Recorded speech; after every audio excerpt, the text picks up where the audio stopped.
Today's video is sponsored by Camel City Mill. So this is the road that I grew up on, and a matter of fact, right here at the bottom of the hill, that is my mother's driveway. Now, back when my grandparents moved up here from Pittsburgh, land was selling for about $100 per acre. Fast forward to today, and raw land around here, undeveloped, if you can find it, is usually around $20,000 to $25,000 per acre. Now, right up here on the right, there's a real nice house up here, but behind it is a 5-acre lot, kind of like a flag lot, and they're asking $300,000 for that.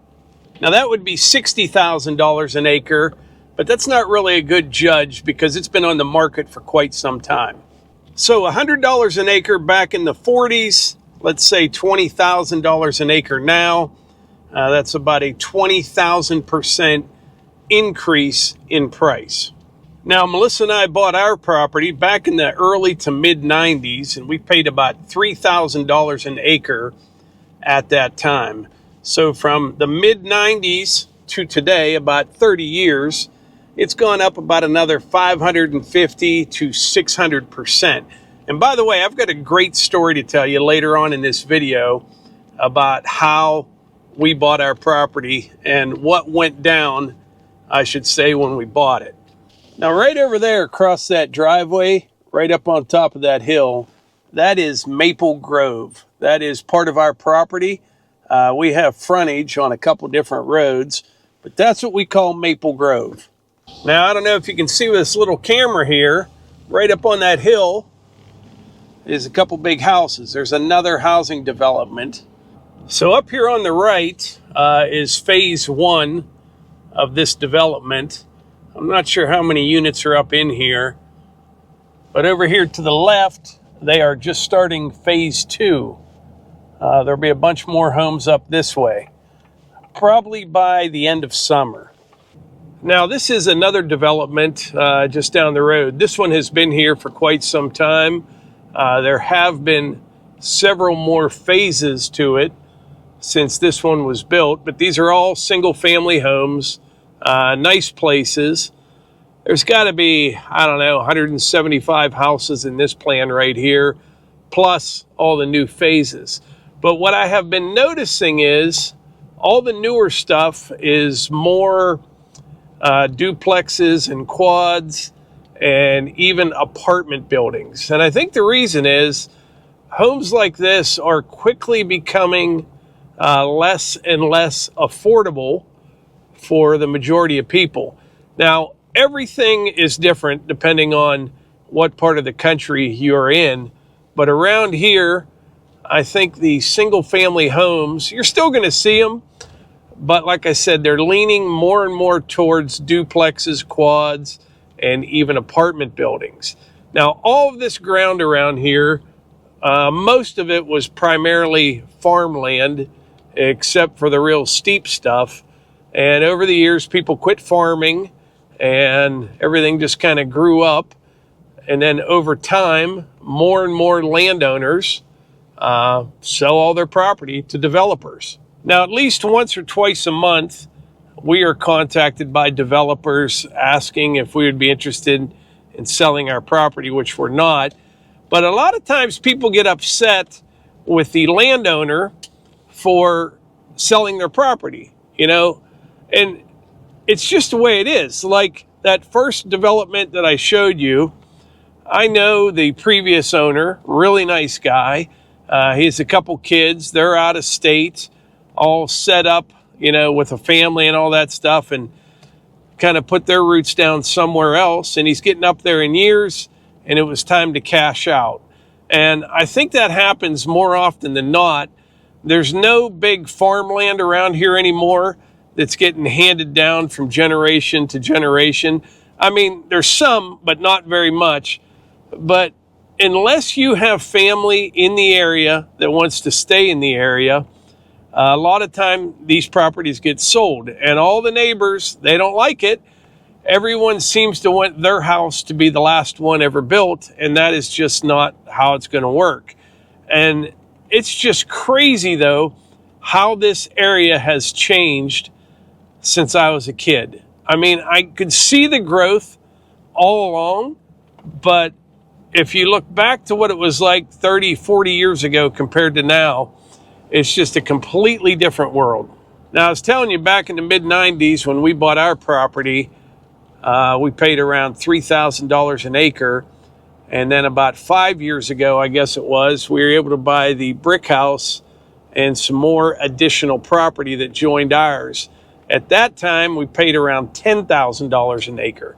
So looking at it now, even in 5 years, it's basically doubled in price. At the beginning of today's video, I mentioned that it was sponsored by Camel City Mill. They make the greatest socks I have ever seen or heard of. If you're like me, socks are without a doubt the most important article of clothing that I wear, because if you take care of your feet, they'll take care of you. Now, I'm not going to rest until everyone that watches our channel can experience Camel City Mill socks like I have. They're fantastic. They wick sweat 35% better than cotton and polyester. They keep your feet comfortable and dry throughout a 14-hour work shift. They keep your feet cool in the summertime and warm in the wintertime. They're absolutely incredible. Now, these socks are made from 54% merino wool, and get this, they have a 10-year durability guarantee. You can't beat it. And the icing on the cake is they are 100% American made right down in North Carolina. Absolutely love them. Get 10% off my favorite work socks from Camel City Mill with code Morgans10. Link in the description. Now, we also have some property, about 40 acres down in West Virginia with a cabin, and we paid about $4,000 an acre for that just a couple years ago. Now, to me, for flat ground in West Virginia in an area that I wanted, I think I got a fantastic deal. Some of the locals down there probably thought it was too expensive, but for me, I think $4,000 an acre was a really good deal. Now, there are other parts of West Virginia where it's probably $25,000, $30,000 an acre, but there's also parts like southern West Virginia. You can still pick up large tracts of land for like $1,000, $1,500 an acre. And so it's different depending on where you're at. And I'm curious, I'd like to see you guys in the comments. Let me know what it's like in your area. But around here, I don't think the building is slowing down much, but I think they're just transitioning from single family homes to more duplexes and quads and things like that. But I do think there's going to be a correction in the market. And I'm no expert on this, but if you think about it, you know, interest rates not that long ago were almost nothing, you know, so all those people that got locked into those interest rates, it's going to take them a lot to sell their home because they're going to have to live somewhere, you know. So if they're looking to upgrade and they've got, say, a $300,000 mortgage at 2.5% or whatever it is, and they want to upgrade their house, well, they're going to be at 6 or 7% interest now. And I think there's a lot of homes that are sitting, and I think a lot of the people that bought places thinking they're going to flip them, you know, if they bought them in 21 or 22, remodeled them, I think those people are going to be the ones that are going to be hurt, at least in our area right here. I have been on the hunt for more property down in West Virginia. I pretty much gave up around here. It's just, I'm priced out of it. It doesn't interest me anymore. Where that first development was, there was about a 15-acre parcel that sold last year, but it's literally right next to the development. And that's not what I'm after. But there's just nothing around here that really interests me anymore. I love West Virginia, though. Not to really do anything with the property, just something to hold on to, because over time, I don't think you can go wrong with land. A good example of that is this. Our property right here where we live, we didn't have any money when we bought it. I mean, I got to tell you the story. So there's an old lady that owned this, and she had passed away, left all this property to her nephew. And I figured he's going to sell it at some point, you know. I'm like 25 years old, don't have any money. So I reach out to this guy and I say, hey, if you ever go to sell that property, give me a shot at it. I would be interested because it joined my mom and dad's property. And I thought between the two, that gives us a pretty nice chunk of land, you know?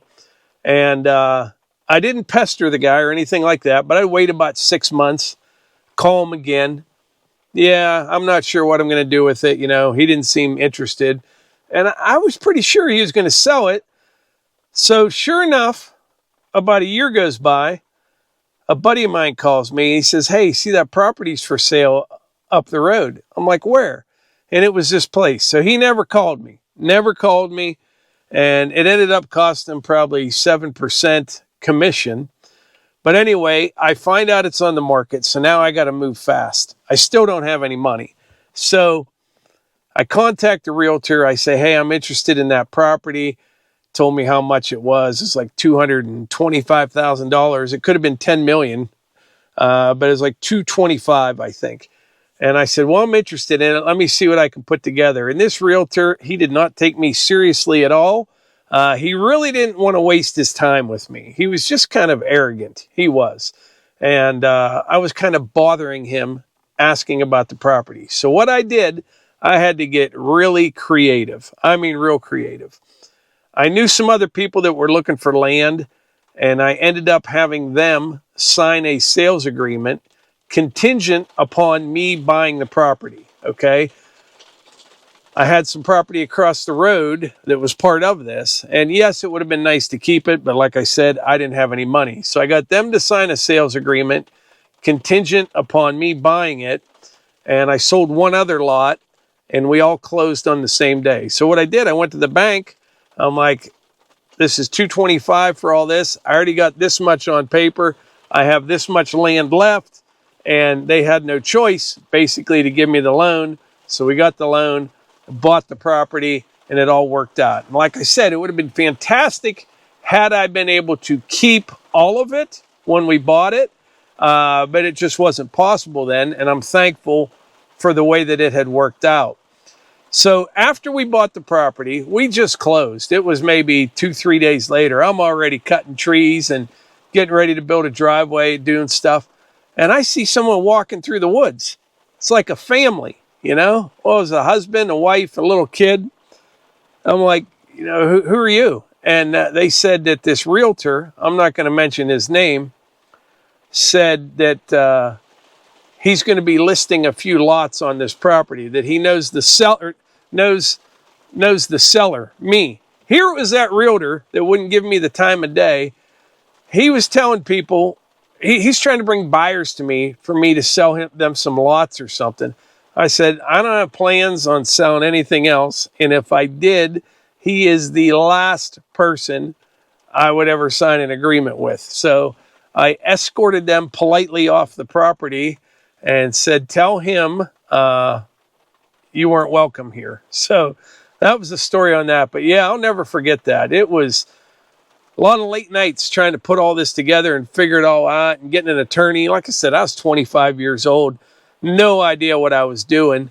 And but it all worked out in the end.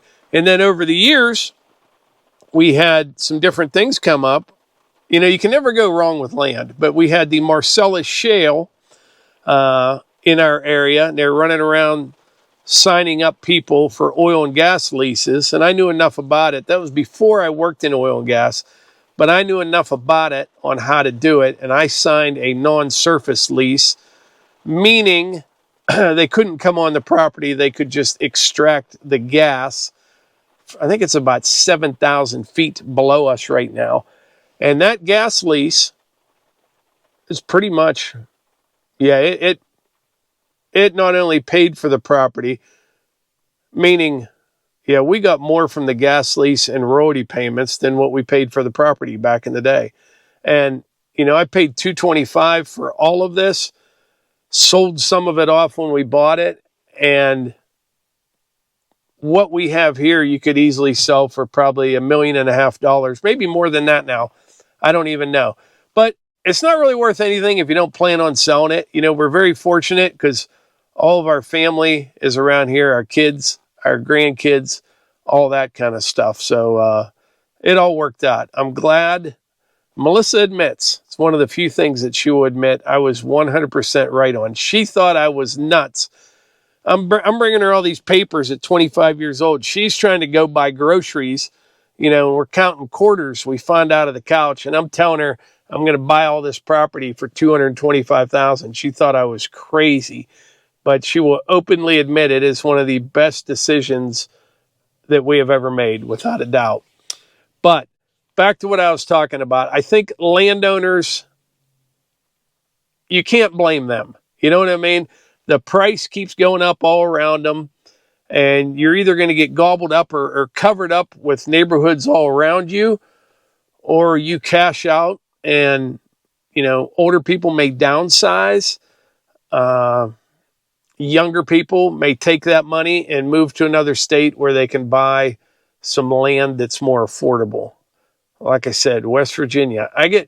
When I talk about West Virginia, people from West Virginia, I think they get a little bit upset because I talk that state up too much and they don't want everyone moving there. So all I will say is, West Virginia is a horrible state. You don't want nothing to do with it. But I love when I go down there. But anyway, I think that's about it for today's video. This is just kind of a rainy day, driving around, and something I've been wanting to talk about. So like I said, let me know in the comments what it's like in your area and what you think the market is going to do over the next couple years. I think there's going to be a correction. A lot of houses sitting right now, a lot, but they keep building new ones. I don't understand it. So something's got to give. At least that's the way I see it around here. Let me know how it is in your part of the world, and I'll catch you on the next one.